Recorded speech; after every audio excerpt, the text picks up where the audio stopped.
لوی بزرگ دی هغه یو واقعه وایي ویزه یو ځل داسې ورتلم نو هلکانو لوبې کولې یو کلي ته ورتلم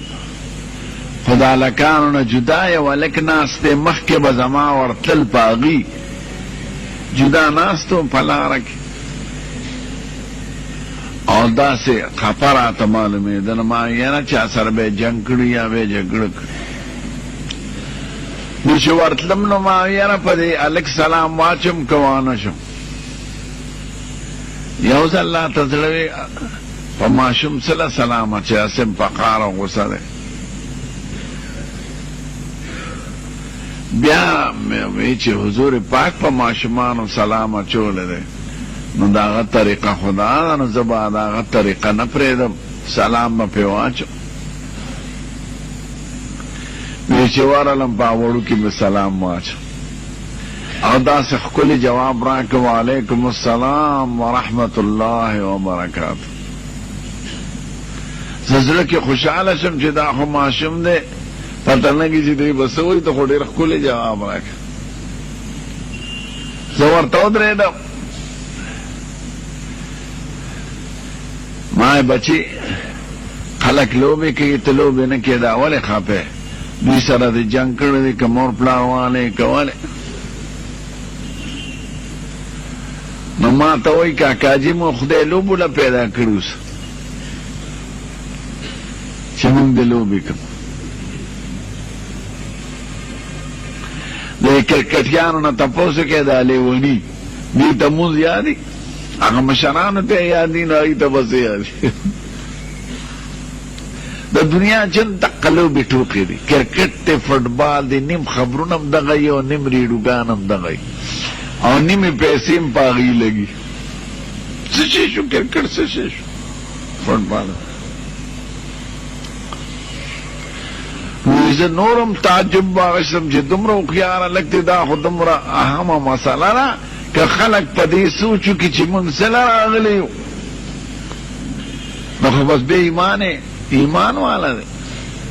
دا خلک چې په جرایمو کې مبتلا دي دوی خو د ژوند د مقصد نه دي خبر دوی خو یې جوړې دې لوبو ټوکو له او الواب خوراک له پیدا وي نسوارو اچولو نو ما ورته بچی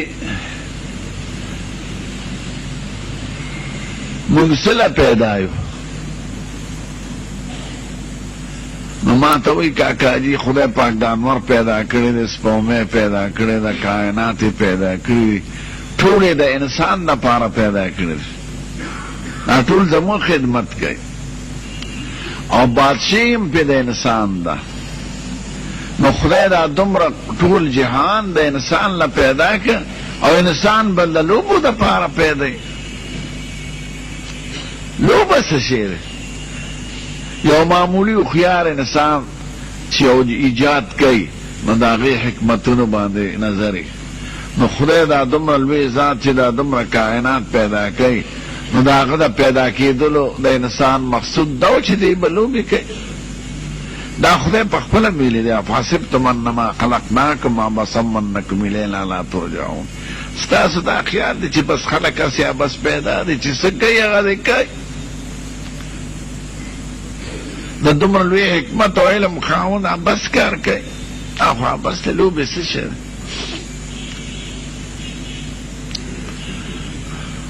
نو ما ورته ویل څه له پیدا دی خدای په خپلې بندګۍ له انسان معلومه چې دی ما پیژني او که نه زما د حکم مطابق جون تیری او که د خپلې خېټې مطابق دې ته عبادت وایي د خدای معرفت وایي پیژندل وایي نو خدای انسان د خپل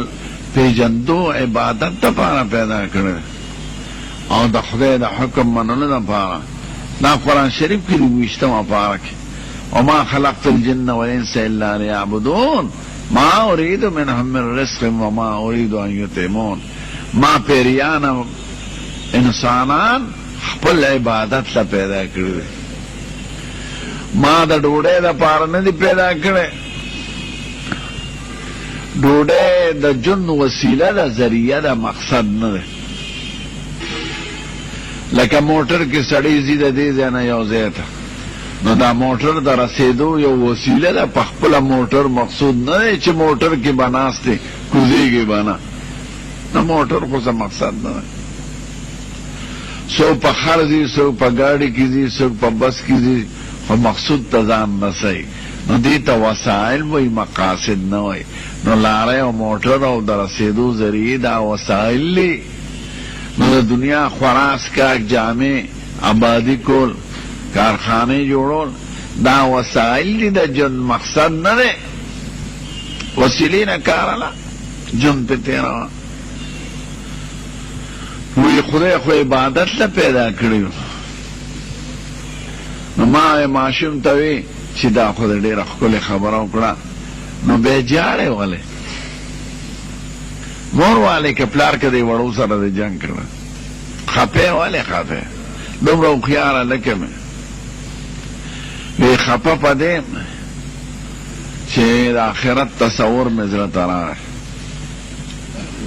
چې د قیامت دومره سخته ورځ به وي چې په پیغمبرانو به میر راغلي، هر پیغمبر به نفسی نفسی وی بغیر زمونږ د ښکلي پیغمبر. هر پیغمبر به وی خدای ما خلاص کې، ځکه دا ټول جهانونه چې جمع شي نو خدای به حساب کتاب نه کوي، نو دا خلق به تنګ شي.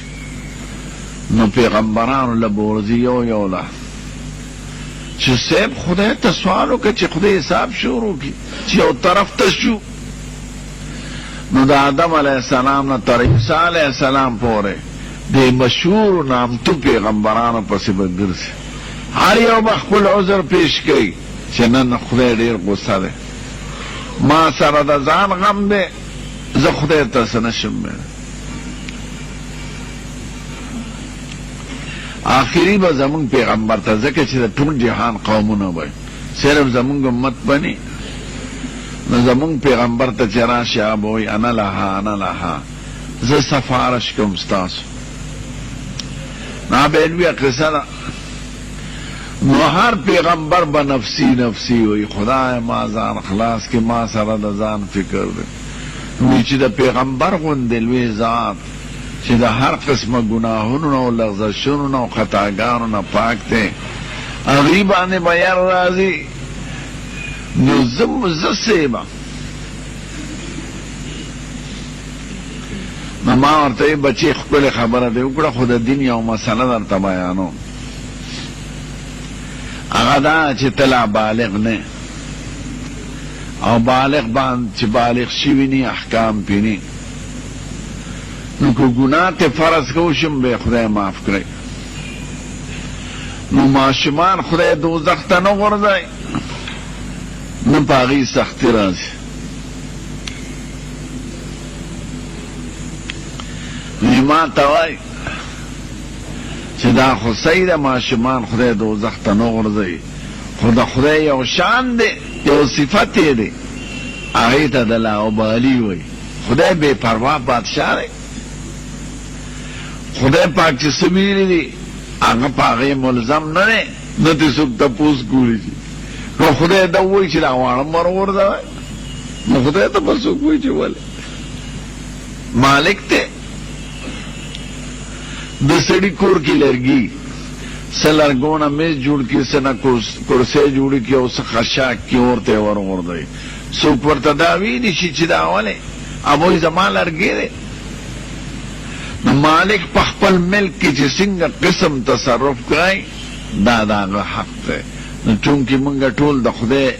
ملکیت یو، نو که خدای دا ووایي چې دا واړم ور وغورځوئ، نو خدای ته د ولې څوک نشته.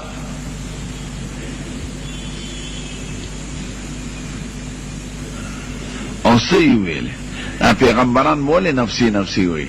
دې ته د خدای د لاابالي صفت دی. خدای بې پروا بادشاه. خدای پاک یو ځل زمون پیغمبر ته دا مخلوق مې دوزخ له پیدا کړی، دا مې جنت له زه پروا نه لرم.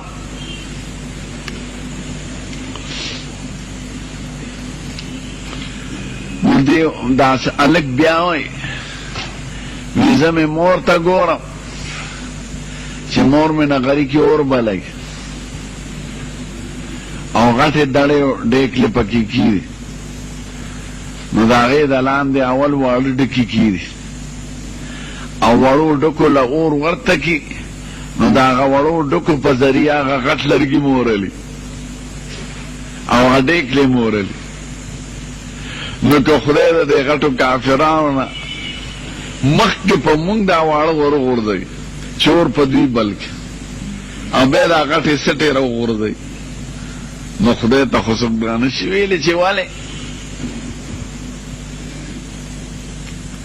دا عالم وی د ده نوم دی عبدالله بن مبارک، هغه ما بچی ښکلې خبره دی وکړه، بلکل د صحیح. خو تاله خدای ډېره پویه در کړې ده، زه درنه د یو خبرې تپوس کوم. زمونږ عالمان وایي چې په انسان کې یو نفس دی او بل روح دی،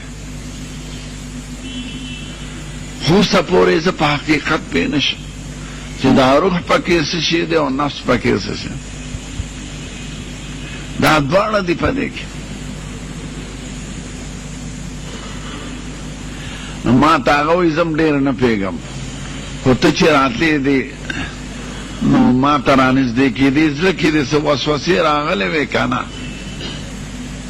وی او وی څه یو ځل دا وسوسه مې وه چې ماشوم دې په ده سله سلام اچوي په قهر یا څه نه چې کنځل درته وکړي، خو بیا مې زړه کې دا خیال راغی که کنځل کوي که هر څه